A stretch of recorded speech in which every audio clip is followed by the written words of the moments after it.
A and B, इनको market में cell करना है। कंप्यूटर ए और बी के लिए कस्टमर को प्राप्त करने के लिए क्या होगी, प्रोबेबिलिटी क्या है, 60 और 40%। क्लियर? तो ये जो है कंप्यूटर ए और बी के लिए ग्राहक को जॉब असाइन करने की प्रोबेबिलिटी कितनी है, 60 और 40%। कंप्यूटर इंडिपेंडेंट रूप से क्या है, सेल किए जा सकते हैं। इंडिपेंडेंट यानी ए का बी पे कोई इफेक्ट नहीं है, ये इंडिपेंडेंट सेल कर सकते हैं। फिर कंप्यूटर वह कम से कम एक कंप्यूटर सेल कर सकता है। क्लियर? तो मार्केट में दो सेल करने अपने को, ए और बी के लिए प्रोबेबिलिटी दे रखी है और उनको सेल कर सकते हैं, ये इंडिपेंडेंट है। वह कंप्यूटर जो है कम से कम एक सेल कर सकते हैं। तो कंप्यूटर ए के सेल होने की प्रोबेबिलिटी क्या होगी, ध्यान से समझना। 2 टाइप्स के कंप्यूटर है, 2 टाइप्स के कंप्यूटर ए एंड बी जिनको सेल करना है। क्लियर? इसी को ही अपन मान सकते हैं कि कंप्यूटर ए के लिए इवेंट ए हो गई, बी के लिए इवेंट बी हो गई। अब इस पे दे रखा है कि गिवन है पीए। पीए का मतलब कंप्यूटर ए और बी के लिए कस्टमर को प्राप्त करने की प्रोबेबिलिटी। पीए कितनी है, 60%, यानी 60/100%। हटाएंगे 60, यानी 100 में से वो 60 टाइम प्राप्त कर सकता है। और पीबी कितना है, 40%, यानी 40/100। क्लियर? ए और बी कौन सी इवेंट्स हैं कि ए और बी के लिए कस्टमर को प्राप्त करने के लिए A and B computers customers को प्राप्त करने की प्रोबेबिलिटी।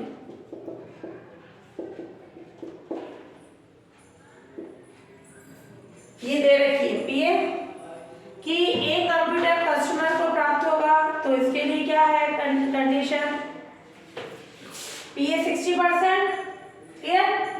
और ये अब पीए जब वो कस्टमर को कंप्यूटर ए नहीं मिल रहा है, पीए बार 1 माइनस पीए, 1 माइनस 60/100 यानी 40/100, यानी कितना हो जाएगा 0.4। तो जब ए और बी कंप्यूटर कस्टमर को मिल रहा है उसकी प्रोबेबिलिटी है, जब ए कंप्यूटर नहीं मिलेगा ये कंडीशन। पीबी बार जब बी वाला कंप्यूटर कस्टमर को नहीं मिलेगा 1 माइनस पीबी, 1 माइनस 40/100 यानी 60/100 यानी 0.6। क्लियर? ये कंडीशन आ गई पीए बार पीबी बार। अब ये बोल रहा है कि दोनों कंप्यूटर्स क्या है, इंडिपेंडेंट है। तो ये क्या है, computers A and B are independent. Computers A and B are independent. So P A B, ध्यान से देखना, पी ए बी यानी पी ए इंटरसेक्शन बी, यानी दोनों कंप्यूटर सेल हो गए, उसके लिए क्या कंडीशन होगी, P A into P point, ये कितना हो जाएगा 6, ये 0.6 0.4 यानी 0.2। ये पी ए बी की कंडीशन होगी। ये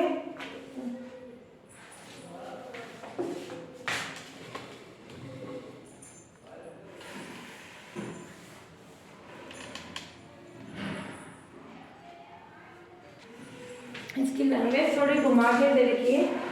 2 computers A and B are marketed, उनको सेल करना है, उनकी प्रोबेबिलिटी दे रखी है। ये बोल रहा है कि अ salesman who is assigned the job, कोई सेल्समैन है उसको जॉब असाइन कर दी कि ए और बी कंप्यूटर फाइंड करने के लिए कस्टमर ए और बी के लिए, जो ए और बी कंप्यूटर के लिए जो कस्टमर प्राप्त होगा उसकी प्रोबेबिलिटी ये, यानी कोई कस्टमर कंप्यूटर ए को खरीदेगा, उसकी प्रोबेबिलिटी है ए को खरीदेगा। कौन खरीदेगा? पहले तो सेल्स फ्रेंड बेच रहा है, उसको जॉब असाइन कर दी कि इन दोनों कंप्यूटर को सेल करना है। तो ये तो आ गई ए और बी इंडिपेंडेंट है, यानी दोनों के सेल होने की प्रोबेबिलिटी। क्लियर? अब एटलीस्ट वन कंप्यूटर सेल हो रहा है तो उसकी क्या कंडीशन होगी? एटलीस्ट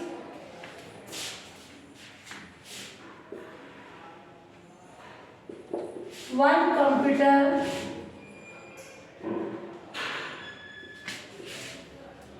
सेल होता है।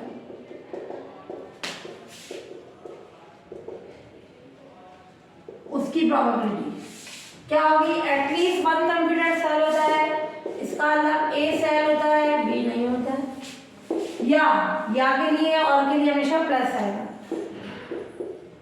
ए सेल नहीं होता है, बी सेल होता है, फिर ए और बी दोनों सेल होता है। एटलीस्ट का मतलब या तो दोनों में से एक होना चाहिए या दोनों होने चाहिए, और इज इक्वल्स टू किसके इक्वल होगा? वन में से अपन क्या लेस करा है? ये कंडीशन। ये हो गई लेफ्ट साइड वाली condition, at least one computer sell होता है। वो अब इनको सॉल्व करें या डायरेक्ट इसको करना है? ए बार बी बार यानी कोई भी कंप्यूटर सेल नहीं होता है, तो वन में से कोई भी कंप्यूटर सेल नहीं होता, उसको लेस करा था। तो one minus P A bar P B bar क्या आ जाएगी कंडीशन? पी ए बार कितना हो जाएगा? 0.4, और ये कितनी हो जाएगी कंडीशन? ये हो गया 0.4 और 0.6, तो 1 माइनस 0.24। क्लियर? और इससे कितना आ जाएगा? 0.76। ये कंडीशन। अब ये बोल रहा है कंप्यूटर ए के सेल होने की प्रोबेबिलिटी फाइंड करनी। ये बोल रहा है जो ये दोनों कंप्यूटर सेल हो सकते हैं वो कंडीशन निकालें। अब सेल होने के बाद कंप्यूटर ए के सेल होने की क्या प्रोबेबिलिटी? ये तो कंडीशन ले रहे हैं पी, ध्यान से देखना, ए इंटरसेक्शन बी, यानी दोनों के सेल होने की कंडीशन बता, उसके बाद बता रहे हैं कि यानी ये इवेंट हो चुकी है ए इंटरसेक्शन बी, उसके बाद ए के सेल होने की क्या प्रोबेबिलिटी? ये कहलाती है अपने कंडीशन प्रोबेबिलिटी, यानी ये इवेंट हो चुकी है, दोनों के सेल होने की पता है, उसमें से ए के सेल होने की कितनी प्रोबेबिलिटी होगी। तो हमेशा ये फॉर्मूला क्या होता है, अगर अपन ने लिया है पी इंटरसेक्शन पी जो डिवाइड हो रहा है वही यहाँ मल्टीप्लाई हो जाएगा, पी इंटरसेक्शन पी। क्लियर? और वो किसके इक्वल होगा? पी ए जो ऊपर आ रहा है। क्लियर? ये कंडीशन। तो ये कंडीशन आ गई दोनों के सेल होने के बाद ए के सेल होने की प्रोबेबिलिटी। ये कंडीशन आ जाएगी अपने पास पी ए और पी ए इंटरसेक्शन बी की कंडीशन। क्लियर? और ये पी ए इंटरसेक्शन बी की कंडीशन, पी ए कितना है अपने पास? 0.60, पी ए इंटरसेक्शन बी कितना है अपने पास? 0.24 ना। इसको क्या लिखा जाता है? P A union. ध्यान से समझने का है ना। ए यूनियन बी का मतलब या तो ए हो रहा है या बी हो रहा है या दोनों की कंडीशन आ गई। क्लियर ये कॉन्सेप्ट? अब अपना है पी ए इंटरसेक्शन बी में मैंने ये कंडीशन अपन नहीं अप्लाई करके जो अपन बोलते हैं ये कंडीशन है, ये बोल रहा है कि ए इंटरसेक्शन बी दोनों के सेल होने के बाद उसमें ए के सेल होने की प्रोबेबिलिटी। इन्होंने एक वर्ड ये भी यूज में लिया इससे पहले, वह कम से कम एक कंप्यूटर सेल कर सकता है। क्लियर? तो इस कंडीशन में अपन क्या करेंगे? एक भी कर सकता है, दोनों भी कर सकता है। तो यहाँ जो फॉर्मूला होगा किस फॉर्म में होगा? ए यूनियन बी के फॉर्म में। ये जो अपन लेते हैं कंडीशनल वो उस फॉर्म में नहीं, एटलीस्ट के बाद भी कंडीशन हो गई कि ए की क्या प्रोबेबिलिटी होनी चाहिए। तो दोनों के सेल होने के बाद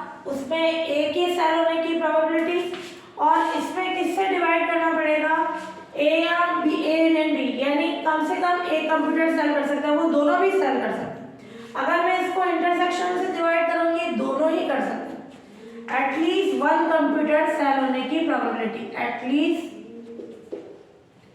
वन कंप्यूटर सेल होने की प्रोबेबिलिटी। तो पी ए कितना था अपने पास 0.6, पी ए यूनियन बी कितना है 0.76। इसको सॉल्व कर लेंगे तो ये आ जाएगा 0.7895। ये हो गया सॉल्यूशन। तो ये कंडीशनल प्रॉपर्टी किसके कारण ये फॉर्मूला करने नहीं पड़ा, ये दोनों के सेल होने में से एक के सेल होने की प्रोबेबिलिटी निकालना है। ये डिवाइड वाली जो भी कंडीशन होती है कि ये इवेंट हो चुकी है, उसके बाद एक ही कितनी कंडीशन है वो अपन ले रहे हैं पी ए, और अपॉन में पी ए इंटरसेक्शन बी नहीं लेके एटलीस्ट वन कंप्यूटर के सेल होने की प्रोबेबिलिटी आ जाएगी। Example 6, a candidate is selected for interview of management training for 3 companies। 3 companies हैं, उसमें से एक कैंडिडेट को सेलेक्ट करना है। Clear? For the first company there are 12 candidates, first company में 12 कैंडिडेट्स हैं और सेकंड कंपनी में 15 कैंडिडेट्स हैं। क्लियर? एंड थर्ड कंपनी में 10 कैंडिडेट्स हैं। तो वन कैंडिडेट को सेलेक्ट करना है इंटरव्यू मैनेजमेंट के लिए। वन कैंडिडेट को सेलेक्ट करना है।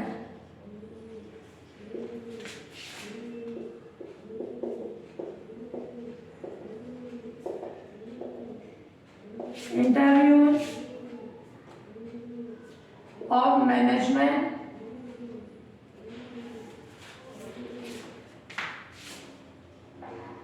ट्रेनिंग के लिए, है ना। अब 3 कंपनीज हैं, ये कंपनीज कितनी है 3, ये फर्स्ट कंपनी, ये सेकंड कंपनी और ये थर्ड कंपनी। क्लियर? तो कंपनीज कितनी हो गई अपने पास 3, फर्स्ट सेकंड थर्ड। इस फर्स्ट कंपनी में कितने कैंडिडेट्स हैं 12 कैंडिडेट्स, सेकंड कंपनी में 15 कैंडिडेट्स, थर्ड कंपनी में है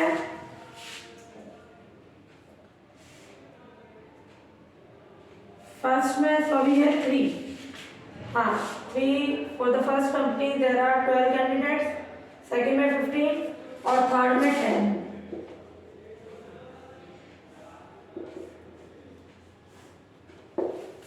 क्लियर? तो फर्स्ट के लिए 12, सेकंड के लिए 15 और ये 10 है। क्लियर? तो ये बोल रहा है कम से कम एक कंपनी में उसके सेलेक्ट होने की प्रोबेबिलिटी क्या होगी। तो कैंडिडेट के फर्स्ट कंपनी में सेलेक्ट होने की प्रोबेबिलिटी, कैंडिडेट के फर्स्ट कंपनी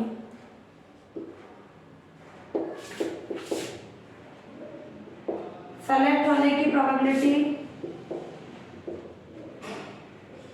कितनी होगी, ध्यान से देखना। पी अपन ने मान लिया ए इवेंट है किसकी, फर्स्ट कैंडिडेट तो एक ही, उसके फर्स्ट कंपनी में सेलेक्ट होने की प्रोबेबिलिटी पी। टोटल कितने कैंडिडेट्स हैं 12, 12 में से कितने को सेलेक्ट करना है, एक को, तो ये 1/12। ठीक है? एक ही कैंडिडेट को सेलेक्ट करना है तीनों कंपनी में से, तो टोटल है 12 कैंडिडेट्स और उनमें से एक को सेलेक्ट करना। और ए इवेंट लिखना चाहो लैंग्वेज में, ए कोई इवेंट है कैंडिडेट के फर्स्ट कंपनी में सेलेक्ट होने की प्रोबेबिलिटी। ऐसे ही कैंडिडेट के सेकंड कंपनी में सेलेक्ट होने की प्रोबेबिलिटी पीबी। एक ही कैंडिडेट को करना है, टोटल है 15 में से एक कर रहे हैं तो 1/15। ऐसे ही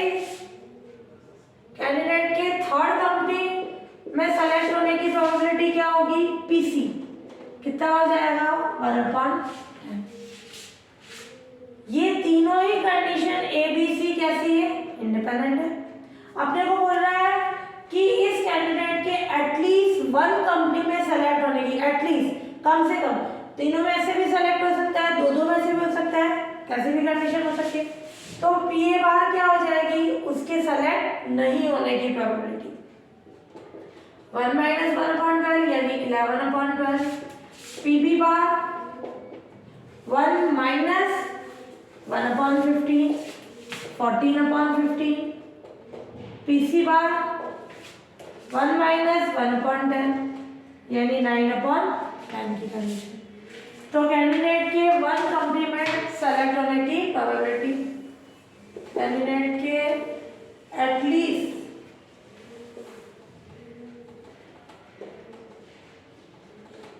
वन कंप्लीमेंट सेलेक्ट होने की प्रोबेबिलिटी है ना। एटलीस्ट में जब भी कंडीशन आएगी अपन क्या करेंगे, 1 में से लेस करा देंगे कि वो किसी भी कंपनी में सेलेक्ट नहीं हो रहा है ना। एटलीस्ट की कंडीशन है, यानी 1 माइनस जब भी ये इनटू की कंडीशन है ये अलग अलग आ जाएंगे, P A bar P B bar P C bar. 1 minus P A bar कितना है 11/12 14/15 9/10।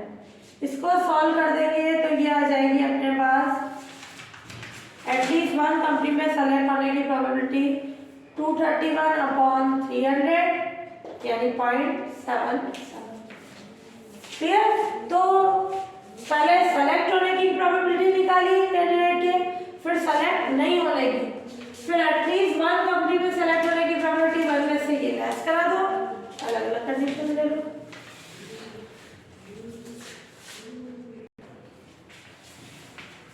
एग्जाम्पल सेकेंड, एक टीचर के किसी क्लास में बिना इंफॉर्मेशन के एग्जाम लेने की प्रोबेबिलिटी है। उससे बिना ये थे इंफॉर्मेशन के क्या लिया, एग्जाम ले लिया है ना, सरप्राइज टेस्ट ले लिया, उसकी प्रोबेबिलिटी कितनी है 1/5। 1/5 को अंदर 5 एग्जाम में से उसने एक बार बताया ही नहीं, ठीक है, 4 बार तो बताया, एक बार बताया ही नहीं। टोटल 5 बार एग्जाम लिए, एक बार नहीं बताया, उसकी प्रोबेबिलिटी है 1/5। यदि एक स्टूडेंट 2 बार एब्सेंट रहता है तो इस बात की क्या प्रोबेबिलिटी है कि वह कम से कम एक भी एग्जाम नहीं दे सकता। क्लियर, कि ये बोल रहा है कि एक स्टूडेंट 2 बार एब्सेंट ले रहा है और उसकी क्या प्रोबेबिलिटी है कि वह कम से कम एटलीस्ट वो कोई भी एग्जाम नहीं दे सकता। तो अपन ने मान लिया लेट ए फर्स्ट एब्सेंट डे में एग्जाम होने की इवेंट है।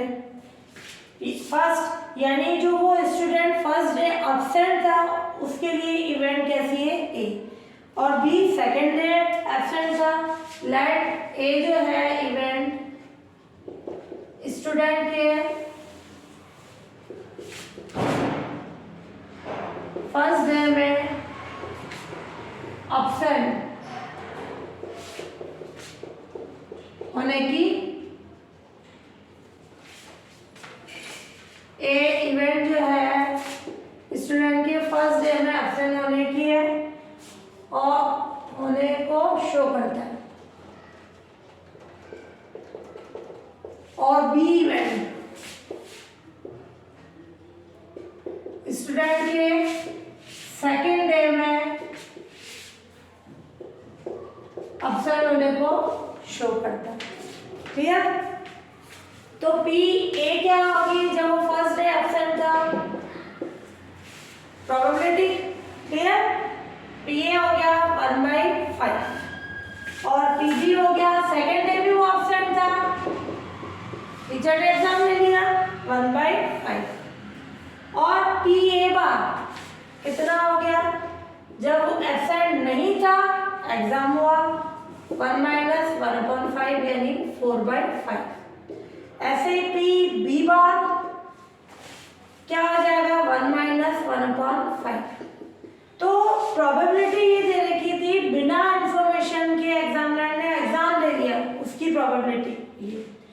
और कोई स्टूडेंट क्या था 2 दिन एब्सेंट रह रहा था, तो इस बात की प्रोबेबिलिटी फाइंड करनी है कि वो कम से कम एक भी एग्जाम नहीं दे सकते।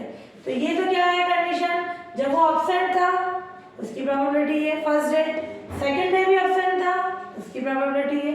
ये पी ए बार जब वो एब्सेंट नहीं था, ये कंडीशन, पी बी बार ये कंडीशन आ गई। तो ये क्या आ जाएगी condition, P A bar B bar क्या हो जाएगा, उससे ये एब्सेंट नहीं होने की कंडीशन है, तो स्टूडेंट के एटलीस्ट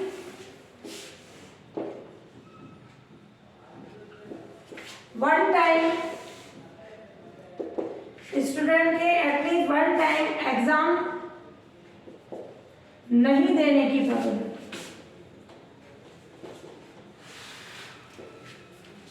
क्या आ जाएगी condition, 1 minus P A bar B bar. A bar B bar क्या है, उसके एग्जाम देने की प्रोबेबिलिटी, ये तो नहीं देने की, एब्सेंट था तब एग्जाम ले लिया टीचर ने, ये इसके एग्जाम देने की probability. A bar and B bar क्या है, एग्जाम देने की प्रोबेबिलिटी। तो अगर एटलीस्ट की कंडीशन आ गई, 1 में से क्या करें, उसके एग्जाम देने की प्रोबेबिलिटी लेस करा दें, तो वो क्या हो जाएगी, उसके एग्जाम नहीं देने की। या थोड़ा घुमा के उल्टा कर रखा है, ये नहीं देने की है और ये देने की है, तो 1 में से देने की लेस करा दें तो उसके एग्जाम नहीं देने की आ जाएगी। ये आ जाएगा पी ए बार फर्स्ट और सेकंड डे इंडिपेंडेंट है, क्या गई कंडीशन, तो 1 माइनस पी ए बार कितना है 4/5, ये भी कितना है 4/5, तो ये आ जाएगी 9/25। एटलीस्ट उसके 1 टाइम एग्जाम नहीं देने की प्रोबेबिलिटी, या तो कोई एक दिन एग्जाम नहीं दिया या दोनों ही नहीं दिन दिया।